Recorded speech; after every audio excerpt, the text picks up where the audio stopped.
ආයුබෝවන් සුබ දවසක් වේවා කියලා ආදරයෙන් ප්‍රාර්ථනා කරනවා. ඉතින් ඔන්න අද දවසෙත් සමථ කිචන් YouTube channel එකත් එක්ක එකතු වෙලා ඉන්න ආදරණීය ඔයාලා හැමෝටම අපි අද දවසේ හදාගන්නේ මැදි පෙරදිග හදන රස මචබෝස් එකක් කොහොමද චිකන් එකක් සම්පූර්ණ දාලා හදාගන්නේ කියලා සාමාන්‍යයෙන් ගොඩක් අයකට කෑම හදනකොට මෙන්න මේ විදිහට තමයි හදන්නේ. මම අද ඔයාලට 4 කිලෝ 4කින් හදනවා චිකන් 7ක් අරගෙන තියෙනවා.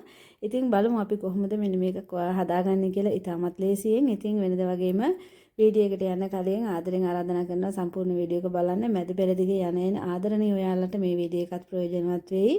ඉතින් මේ වගේ රසවත් කෑම හදන ආකාරය බලන්න නම් ඔන්න සමන්ත කිචන් YouTube channel එකත් එක්ක එකතු වෙන්න කියලා ආදරෙන් ආරාධනා කරනවා. වගේම මේ වීඩියෝ ෂෙයා කරන්න අපේ ආදරණීය සොයරිසොයරියන් වෙනුවෙන් අපි හදමු අද දවසේ මෙන්න මේ විදියට රසවත් මචුවස් එකක්. ඉතින් මෙන්න මේ ආකාරයට මම චිකන් ගාලා තියෙනවා. ඉතින් මෙන්න මේ චිකන් ටික තමයි අපි අද දවසේ හදාගන්නේ. පළමුවෙන්ම අපි කරන්න ඕනේ මෙන්න මේ චිකන් වල අනවශ්‍ය කොටස් අයින් කරලා සුද්ධ කරගන්න එක මම ඔයාලට කියලා දෙන්නම් කොහොමද සම්පූර්ණ චිකන් එකක් අපි සුද්ධ කරගන්නේ කියලා. ඉතාමත් ලෙහෙසියෙන් පළවෙනියෙන්ම මෙන්න වගේ බෝඩ් එකක් ගන්න. ඉතින් අරන් මෙන්න මේ විදිහට චිකන් එක අනවශ්‍ය කෑලි අයින් කරගන්න. කකුලෙත් මේ අගස් දෙක කපලා අයින් කරන්න. මොකද එතකොට අපිට පුළුවන් චිකන් එක හැම ගහන ලේසි හැම අයින් කරද්දී ලේසියි. මෙන්න මේ විදිහට හැම අයින් කරන්න. පපුවේ පැත්තේ කෑල්ල මෙන්න මේ ආකාරයට බෙල්ල ගාවින් පිහිය තියලා තල්ලු කරන්. එතකොට අර සෙවල ගතිය තියෙනවත් ලේසියෙන් අයින් කරගන්න පුළුවන් ඔයාලට. හොදද්දිත් හරිම පහසුයි. ඉතින් මෙන්න මේ විදියට අයින් කරගන්න පුළුවන්. මෙන්න මේ ඔයාලා දකින ආකාරයට මම මේ විදිහට අද දවසේ වීඩියෝ එක අරගෙන ඉන්නේ. නොදන්න කෙනෙකුට උනත් ප්‍රයෝජනවත් වෙන නිසා තමයි. ඉතින් නැත්නම් මට පුළුවන් මේක සෝදරිවල වෙලාම අරන් එන්න කොහොමද සේදුවේ කියලා කියන්නේ. ඒ වුණාට නෑ මේක මේ විදිහට අරන් ආවම අපේ නොදන්න ආදරණීය සොයරියකට අම්ම කෙනෙක්ට සහෝදරයෙකුට ප්‍රයෝජනවත් වෙන්න පුළුවන්. ඉතින් ඒ හින්දා මෙන්න මේ ආකාරයට සෝද ගන්න. ඊට පස්සේ අපි මේක හොඳට සෝද ගන්නවා. මේ චිකන් එක ඇතුළ සම්පූර්ණ තියලා ජරා වයින් කර ගන්න ඕන.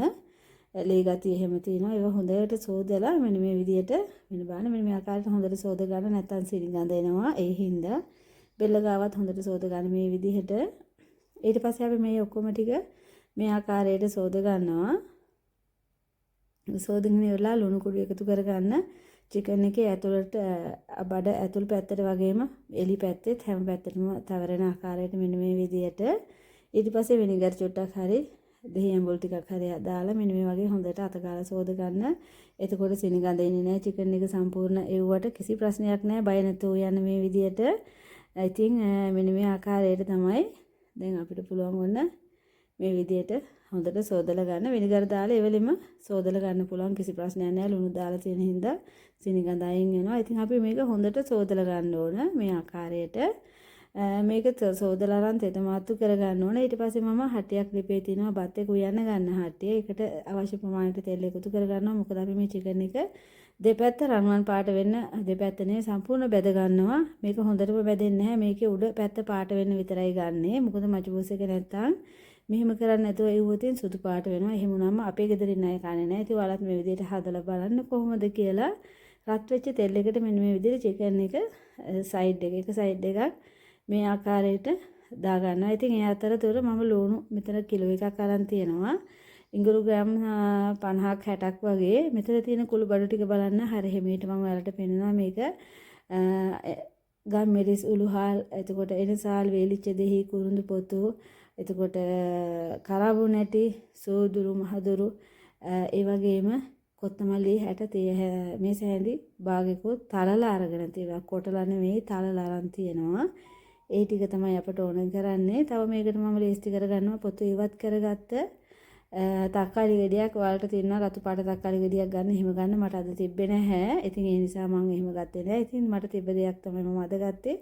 මෙන්න මේ විදිහට තමයි චිකන් එක අපි හතර පැත්තම රන්වන් පාට වෙනකන් යන්තමට බැදගන්න. මේ උඩ හැම ප්‍රමාණය විතරයි බැදෙන්නේ. චිකන් එක සම්පූර්ණ බැදෙන්නේ නැහැ. මේ විදිහට හරවල ඔයාලට පුළුවන් මේක හතර පැත්තම මෙන්න මේ පාට එන්න ගන්න. එතකොට අපි මචබෝස් එක කිව්වම මේක ලස්සන පාටක් එනවා. ඉතින් හැමෝම ආසාවෙන් කනවා. මෙන්න මේ ආකාරයට උන බැද ගන්න පුළුවන් ඔයාලට. හැම පැත්තක්ම රන්වන් පාට වෙලා විතරයි මේ චිකන් එක අමුයෙන් තියෙන්නේ. මේ හොඳට බැදලා නෙවෙයි. ඉතින් මෙන්න මේ විදිහට තක්කාලි ගෙඩිය මම අර කලින් කිව්වනේ පොතු ඉවත් කරලා මෙන්න වගේ හීනිට ලියා ගත්තා. ඉතින් මේක රතු පාට එකක් තිබ්බනම් ගොඩක් වටිනවා. මට තිබුණේ නැහැ අද.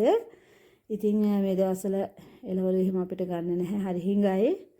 ඉතින් ඒ හින්දා දැන් අපි ඔන්න දෙවෙනි චිකන් ටිකත් චිකන් මම අනිත් කොටසත් මේ විදිහට එකතු කරගෙන අර කලින් වගේම හතර පැත්තම රවුම් පාට වෙන්න මෙන්න මේ විදිහට බැද ගන්නවා. ඊට පස්සේ අපි මේ තෙල් එකට කුළු බඩු ටික ලේස්ති කරගත්ත එකතු කරගන්නවා. ඒකට මේ එකතු කරගන්න කපාගත්තු ලුණු වගේම කෑලි මිරිස් උතුණු වලට එකතු කරගන්න පුළුවන් සැර කනවා නම් චුට්ටක් සැරට ඕනනම් සාමාන්‍යයෙන් තේ හැන්දක් විතර වැඩි වෙන්නේ නැහැ. ගොඩක් සැරෙන්නේ නැහැ යන්තමට. අනිත් කුළුහල් තියෙන නිසා අර සැරගතිය කොහොමද අඩු වෙනවා. මේ තියෙන්නේ අපි කලින් සෝදානම් කරගත්ත චිකන් ටික. මේකට ලුණු කුඩු චුට්ටක් එකතු කරගන්නවා. පළමුවෙන් මම ලුණු එක ඉක්මනට ටෙම්පරාදු වෙන්න ඕන නිසා. ඉතින් මෙන්න මේ ආකාරයට එකතු කරගෙන ඊට පස්සේ අපිට පුළුවන් මේක මේ මද ගින්දරේ හොඳට ටෙම්පරාදු වෙන්න දෙන්න ඕන. මොකද මේ ලුණු එක හොඳට ටෙම්පරාදු වුණ තරමට තමයි මේ බස් එකේ රස එන්නේ. විශේෂයෙන්ම මැද පෙරදිග හදන 3-5 ගොඩ එකක් තියෙනවා.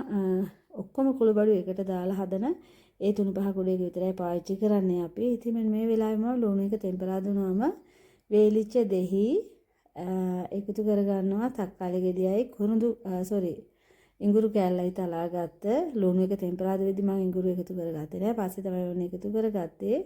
දැන් ඉතින් අපි මේක අඩු ගෙන්දේ තව විනාඩි 3-4ක් තියෙන දෙන්න ඕන.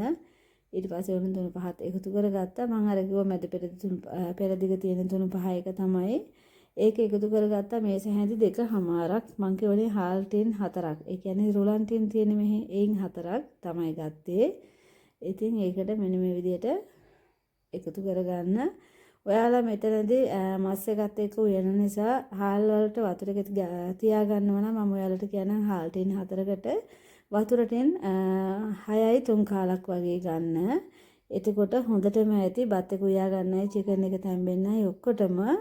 මොකද මේ චිකන් එක ඉක්මනට තැම්බෙනවා. 3-5 දැම්මම හටි අඩි අල්ලනවා. ඒ නිසා මම උණු වතුර ටිකක් එකතු කරගත්තා. විශේෂයෙන්ම කියනවා ඔයාලට මේකට මේ වෙලාවේ චිකන් එකතු කරාට පස්සේ ඇල් වතුර දාන්න නැතුව උණු වතුර පාවිච්චි කරනවා හොඳයි. මම හට්ටියකට වතුර උණු කරගෙන තියාගෙන තිබුණ නිසා මම එහෙම ගත්තා.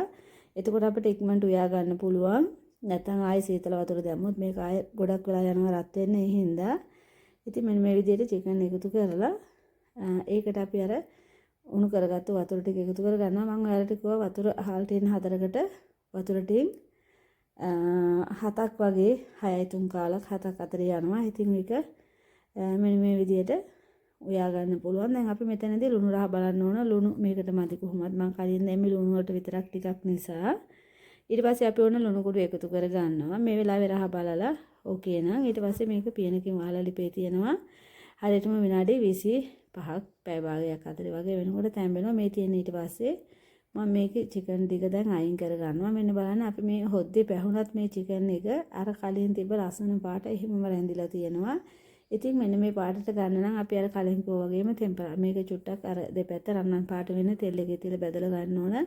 නිකම්ම දැම්මොත් සුදු පාටට තියෙනවා. එහෙම කන්න එච්චර ප්‍රියමනාප නැහැ. ඒ නිසා ඉතින් ඔන්න මේ වෙලාවේ අපිට පුළුවන් එකතු කරගන්න සෝදගත්තු හාල් ටික. මම හාල් ටින් 4ක් සෝදලා විනාඩි 45ක් මිගෙන්න තියව වතුර දාලා ඊට පස්සේ ඒක පෙරලා මෙන්න මේ විදිහට බත් එකට එකතු කරගෙන තමයි අපි මේ බත් එක ඔන්න උයාගන්නේ. ඉතින් ඒකත් මම අත ප්ලේට් එකට අරගත්තා. මේ හටිය උඩින් තියන්න පුළුවන් එකක්. බත් එක සාමාන්‍ය ගානට දෙනකොට මෙන්න මේ ගානට වතුර හෙන්දෙනකොට අමු මිරිස් ටිකක් එකතු කරගත්ත සැර කැමති කෙනෙකුට කන්න පුළුවන්. ඒ හින්දා ඊට පස්සේ අර පිඟාන ඇල්මිනියම් කොලේකේ සම්පූර්ණ චිකන් ආවරණය කරලා හට්ටියේ පේන වෙනකොට පිඟානේ කුලින් තියලා තමයි බත් එක ඉදවගන්නේ. එතකොට චිකන් එකේ රසනේ රැඳෙනවා. බය වෙන්න එපා. මෙන්න මේ වගේ අඩුගින්දරේ තියාගන්න විනාඩි 6ක් 7ක්. ඊට පස්සේ තවත් චුට්ටක් අඩු කරලා බත් එක උයා ගන්න තියෙන්නේ. මෙන්න මේ විදිහට විනාඩි 10ක් විතර බලන්න හොඳටම බත් එක ඉදිලා තියෙන. ඉතින් හරිම රසවත් කෑමක්. ගොඩක්ම බෙරි වෙලා නැහැ මේ බත් එක. ඉතින් ඒක තමයි වටින්නේ. මේ මචුබුස් එක මේ විදිහට තමයි හදන්නේ. උන් අපි මිරිස් ටික අයින් කරගෙන අපි බත් බෙදාගමු වාජනයකට. අද දවසේ වීඩියෝ එක වෙන්නේ මේක තමයි. ඉතින් උන් අපි හරාර වලට කැම දානවා. මේ කැමත් අද එළියට ගෙනියන්න තමයි මම ඉව්වේ. ඉතින් ඒ නිසා මට හිතුණා මේ වීඩියෝ එක ඔයාලට එවන්න ඕන බලන්න channel එකට දාන්න ඕන කියලා. වේලිච්ච දෙහි තියෙන උඩින්ම තියාගත්තා. ඕනම මිරිස් දාගත්ත ඒවා තියලා බත් එක වෙනම වහනවා. චිකන් එක වෙනම ගෙනියන්න තියෙනවා හරාරෙකට දාලා. මේ තියෙන අපේ චිකන් එක බලන්න හොඳටම දුන් දාන චිකන් එක. ඒ කියන්නේ චිකන් එක නිවිලා නැහැ. හොඳට තියෙනවා. අපි මේක ඇල්මිනියම් කොලයක් හරාර එකක් ඇතුළට දාලා චිකන් ටික දෑවා. ඒක ගෙනියන්න තියලා මෙන්න මේ විදිහේ රසවත් කෑම එකක් ලේස්ති කරගත්තා. ඉතින් මේ විදිහට ඔයාලත් හදලා කාලා බලන්න. මේ වීඩියෝ එක ඔයාලට ප්‍රයෝජනයක් වුණා නම් ලයික් එකක් කමෙන්ට් එකක් දාලා මේ වීඩියෝ ෂෙයා කරන්නත් අමතක කරන්න එපා. හැමෝම පරිස්සමෙන් ඉන්න. බුදු සරණයි. හැමෝටම හමු වෙමු නැවත.